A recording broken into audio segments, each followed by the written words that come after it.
Welcome to the Slop Farm. Enjoy the video.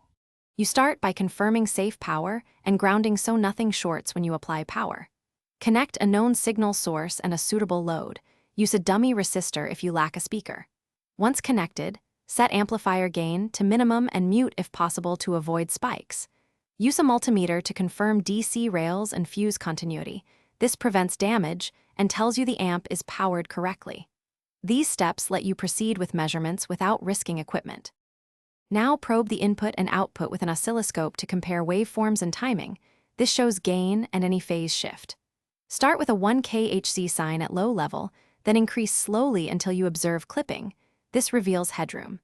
Measure RMS voltage with a reliable meter and calculate output power using P equals V squared over R, since this confirms the amplifier meets specs.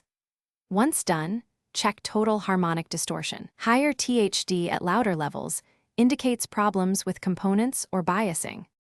Finish by running a frequency sweep from low to high to verify consistent gain across the audible band. The scope trace reveals dips or roll-off. Listen critically for hum, buzz, or channel imbalance while switching inputs and cables. This helps isolate grounding or cabling faults.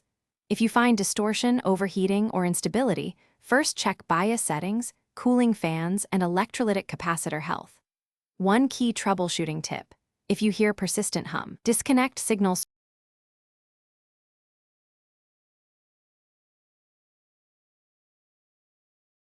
Thanks for watching.